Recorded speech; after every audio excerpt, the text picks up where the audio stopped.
Mirzapur season 3 finally खत्म हो गया और इसकी बिना स्पॉइलर की रिव्यू वीडियो आगे चैनल पे डाल दी। लेकिन अब सवाल ये है कि सीजन 4 में क्या होने वाला है। मतलब जिस पॉइंट पे सीजन 3 एंड होता है ना, बहुत सी एंडिंग छोड़ जाता है, बहुत सी कहानियां बन सकती है जो कि मिर्जापुर के वर्ल्ड को बहुत ज्यादा बड़ा करेगी। और सीजन 4 में हमें बहुत सी चीजें देखने को मिलने वाली है जिस तरह के इन्होंने हिंट्स दिए। लेकिन सीजन 3 की एंडिंग कुछ लोगों को समझ नहीं आई। बहुत लोग कंफ्यूज है कि भाई साहब कालीन भैया ने शरद शुक्ला को क्यों मारा, क्योंकि पूरे सीजन में तो वो ये कहते रहे कि वो शरद शुक्ला को गद्दी में बैठाएंगे। और गुड्डू और गोलू साथ तो आगे, लेकिन आगे किस तरफ जाएंगे, क्योंकि मिर्जापुर में तो रह नहीं सकते। गुड्डू पंडित के पीछे मिर्जापुर की नहीं पूरे यूपी की पुलिस पड़ी है, तो आगे किस तरफ जाएंगे इस पे बात करेंगे। लेकिन त्यागी जी का कैरेक्टर जिस तरह से खत्म किया सीजन 3 में, तो भाई साहब बंदे ने अब बड़े की जगह ले ली है और बहुत भौकाल मचाने वाले हैं, उस पर भी थोड़ी सी बात करेंगे। और भाई सबसे बड़ी चीज जो पूरे सीजन में मिस रहे, मकबूल भैया, मकबूल भाई साहब अब वापस आ रहे हैं, क्योंकि बिना त्रिपाठी ने उन्हें बुलाया है, लेकिन किस काम के लिए। और सबसे बड़ी चीज जो 10 एपिसोड्स में हमें बार बार बताई गई है वो है वेस्ट यूपी। मतलब कि अभी तक जो हम देख रहे थे वो ईस्ट था और वेस्ट का आना बाकी है।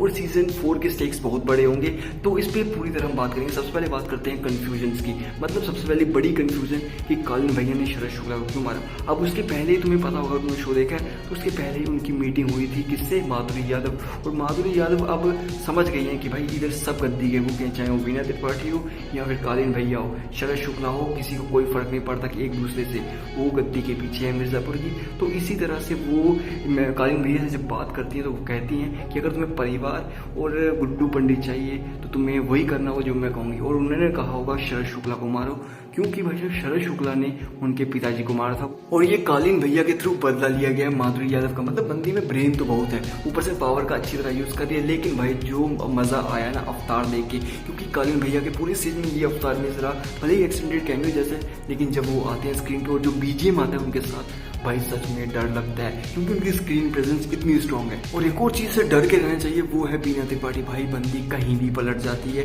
सीजन 3 में हमने देख ही लिया, लेकिन कुछ और ही कर रही है। सीजन 3 की अगर एंडिंग देखिए, पोस्ट क्रेडिट सीन देखे तो भाई मकबूल को बुला लिया। अब यहाँ दो रीजन निकलते हैं। असल में या कालीन भैया ने बुलाया है, भाई चल अपना सुलटा लेते हैं, ठीक है जो हो गया, लेकिन फिर से व्यापार में साथ आ जा और फिर से वही वैसा काम शुरू कर दे जो पहले था। लेकिन यहाँ पर दूसरी एक चीज हो सकती है कि बीना त्रिपाठी ने किसी सीक्रेट मीटिंग या फिर कालीन भैया को मरवाने के लिए बुलाया, क्योंकि जिस तरह का उनका रिएक्शन देखने को मिला था ना सीजन के एंडिंग में, तो वो बिल्कुल भी खुश नहीं है इस चीज से। तो एक और चीज जो बहुत से लोगों को पसंद नहीं आई वो है गुड्डू और गोलू का साथ आना। हाँ थोड़ी अलग है, लेकिन सच कहूँ तो एक रियलिज्म का तड़का डाला है शो से जानबूझ के। और बहुत से लोग कंफ्यूजन में थे कि भाई साहब गुड्डू पंडित जेल से बाहर कैसे आए। अब भाई शो खुद ही जवाब देता है, क्योंकि बहुत टाइम से वो जेपी यादव से मीटिंग कर रहे थे गोलू जी, और उनके साथ कोरोना वाले मिनिस्टर साहब भी थे। भाई साहब बंदा पावरफुल है, अभी भी भले इतनी पार्टी में नहीं चलती, लेकिन लोगों में और जनता में चलती है। तो उसी के जरिए उन्होंने गुड्डू पंडित को बाहर निकाला। और अब आगे क्या जाएंगे, मतलब फ्यूचर क्या हो सकता है। तो दो रास्ते हैं, नेपाल जहाँ पर ये कनेक्शन बना चुका है गुड्डू पंडित बहुत अच्छी तरह से, हमने सीजन में देखा है। और उसके बाद दूसरा है वेस्ट की तरफ, जो कि ज्यादा चांसेस हैं, क्योंकि भाई साहब वेस्ट पूरा अब अगर गद्दी वाले मैटर को पूरा सीरियसली लेते हैं ना ये, तो भाई साहब ये बंदा जो वेस्ट का चौकीदार, जो पता नहीं क्या था, लेकिन एक बात तो है ये बंदा इंपॉर्टेंट था, जो कि कंट्रोल बनाए रखता था ईस्ट और वेस्ट के बीच में।